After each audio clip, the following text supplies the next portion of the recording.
अगर आपको हॉरर कहानियाँ पसंद है तो हमारे चैनल को सब्सक्राइब करके बेल आइकॉन ऑल नोटिफिकेशन पर सेट कर लीजिए। मेरा नाम आदित्य है और ये बात है तकरीबन 6 महीने पहले की। मेरे लाइफ में एक लड़की थी जिससे मैं बहुत ही ज़्यादा मतलब अपनी जान से भी ज़्यादा प्यार करता था। उसका नाम निशा था। हम दोनों का रिलेशनशिप बहुत ही ज़्यादा अच्छा चला और उसके कुछ दिनों के बाद हम दोनों ने शादी कर ली। और जिस दिन से मेरी और निशा की शादी हो गई उसी दिन से मुझे शरीर में बहुत ही ज़्यादा कमज़ोरी होने लगी और मेरा शरीर पूरी तरह से दर्द करने लगा था और उसकी वजह से दिन ब दिन मेरी तबीयत खराब होती चली गई थी।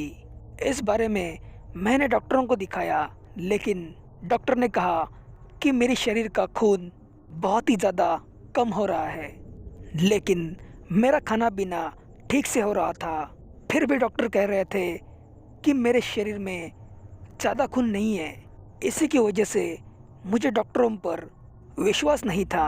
इसलिए मैंने और भी बहुत डॉक्टरों को अपनी बीमारी के बारे में बता दिया, लेकिन उन डॉक्टरों ने भी वही कहा कि मेरे शरीर का खून दिन ब दिन कम हो रहा है। मैं हर डॉक्टर से ये बात सुनकर बहुत ही थक गया था। मुझे कुछ भी नहीं पता था कि मेरे शरीर से इतना खून दिन ब दिन कैसे गायब होता है। धीरे धीरे समय आगे बढ़ता गया और मेरे शरीर का दर्द बहुत ही ज़्यादा बढ़ता गया।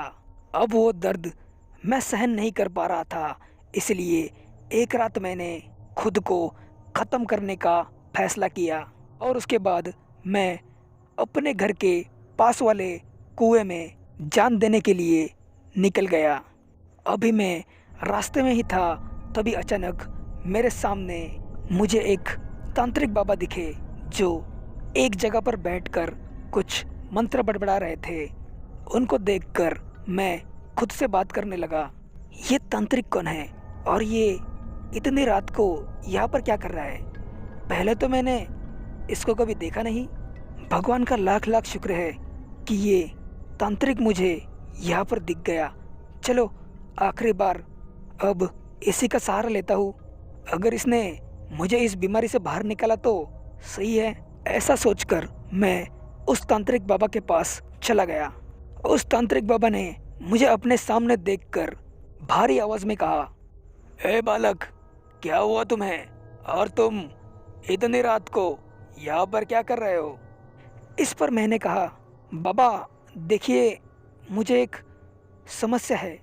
इस पर तांत्रिक बाबा ने कहा, बताओ बालक, तुम्हें कौन सी समस्या है? मैंने कहा, देखिए बाबा, जब से मेरी शादी हुई है तब से मेरा शरीर बहुत ही ज़्यादा कमज़ोर हो चुका है। मेरी इस बात पर तांत्रिक बाबा हंसते हुए कहने लगे, देखो बच्चे, शादी होने के बाद सब लोग कमज़ोर ही होते हैं और इस समस्या का हल एक ही है कि तुम अपनी काम वासना को काबू में रखो। तांत्रिक बाबा की इस बात पर मुझे मन में बहुत ही ज़्यादा गुस्सा आ रहा था, लेकिन मैंने खुद पर कंट्रोल करते हुए कहा, देखिए तांत्रिक बाबा की बात वो नहीं है। आप पहले मेरी पूरी बात सुन लीजिए और फिर इसका आंसर दीजिए। तांत्रिक बाबा ने कहा, हाँ ठीक है, बोलो।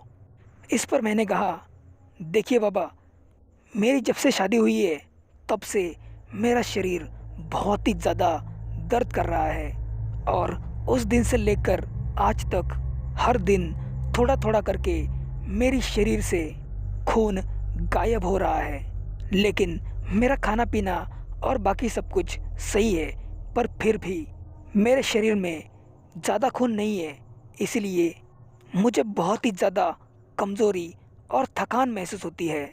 उसके बाद मेरी इस बात पर तांत्रिक बाबा ने कहा, देखो बालक, ये समस्या बहुत ही ज़्यादा गंभीर है। रुको, मुझे तुम्हारी जांच पड़ताल करने दो। ऐसा कहकर वो तांत्रिक बाबा कुछ मंत्र बोलने लगे। उसके बाद उन्होंने मेरी तरफ देखते हुए कहा, अच्छा हुआ बालक, तुम अभी मेरे पास आए हो, वरना 4 दिनों के बाद तुम्हारी जान जाती थी। मतलब 4 दिन होने के बाद तुम मरने वाले थे। इस पर मैंने कहा, 4 दिन के बाद मैं मरने वाला था? मतलब क्या है? और आपको मेरे बारे में क्या पता चला? इस पर तांत्रिक बाबा ने कहा, देखो बालक, जब से तुम्हारी शादी हुई है तब से तुम्हारे ऊपर कोई तो काला जादू कर रहा है और उसी की वजह से वो तुम्हारा खून ले रहा है और इसीलिए तुम्हें शरीर में कमजोरी और थकान महसूस हो रही है। इस पर मैंने कहा, लेकिन बाबा, बचपन से आज तक मेरा कोई भी दुश्मन नहीं है, फिर भी कौन है जो मेरे ऊपर ये काला जादू कर रहा है? मेरे इस बात पर तांत्रिक बाबा ने कहा, रुको, अभी तुम्हें दिखा देता हूँ कि वो कौन है। उसका फैसला मैं आज के आज ही करना चाहता हूँ। ऐसा कहने के बाद वो बाबा फिर से एक बार कौन सा मंत्र बड़बड़ाने लगे और उसके बाद तांत्रिक बाबा के सामने जो आया उसको देखकर मैं बहुत ही ज़्यादा शॉक्ड हो गया। मुझे अपनी आंखों पर यकीन नहीं हो रहा था। उस शख्स को देखकर मैंने तांत्रिक बाबा से कहा, देखिए बाबा, ये मेरी पत्नी निशा है और ये मेरे ऊपर ब्लैक मैजिक क्यों करेगी? मेरी इस बात पर तांत्रिक बाबा ने कहा, ए मूर्ख बालक, ये तुम्हारी पत्नी है, लेकिन मुझे इसके अंदर की चुड़ैल दिख रही है जो मर्दों के साथ शादी करके उनका खून पी जाती है। इस पर मैंने कहा, नहीं बाबा, ऐसा नहीं हो सकता। उसके बाद तांत्रिक बाबा ने कहा, ए चुड़ैल, आजा बाहर, वरना मैं तुझे यहीं पर भस्म कर दूंगा।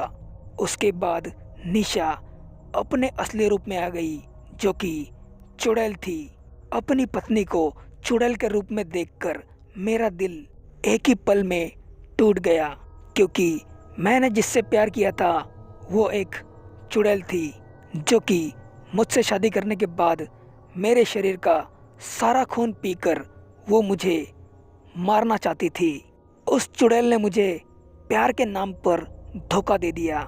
इसलिए मैंने गुस्से में उस तांत्रिक बाबा को कहा, बाबा, ये धोखेबाज है, इसने मुझे धोखा दे दिया, प्लीज़ अभी के अभी इसको भस्म कर दो। उसके बाद वो तांत्रिक बाबा फिर से एक बार कुछ मंत्र बड़बड़ाने लगे और उसके बाद एक ही पल में वो चुड़ैल वहाँ से भस्म हो गई। उसके बाद मैंने तांत्रिक बाबा को कहा, शुक्रिया बाबा, आपने मेरी सही वक्त पर आंखें खोल दी और भगवान का लाख लाख शुक्र है कि आप आज यहाँ थे और भविष्य में कभी भी आपको मेरी मदद लगे तो मुझे ज़रूर याद करना। इस पर तांत्रिक बाबा ने कहा, देखो बालक, इसमें शुक्रिया की कोई बात नहीं, क्योंकि मैं इस शक्तियों का इस्तेमाल सिर्फ अच्छाई और सच्चाई के लिए करता हूँ। और बालक, अब तुम्हारा काम हो चुका है तो तुम अब आ सकते हो। उसके बाद मैं वहाँ से निकल गया और उस दिन के बाद मैं धीरे धीरे पूरी तरह से पहले की तरह ठीक होने लगा। अब इस घटना को 6 महीने बीत चुके हैं, लेकिन भले ही निशा ने मुझ पर काला जादू किया था, फिर भी उससे पहले मैंने उस पर सच्चा प्यार किया था।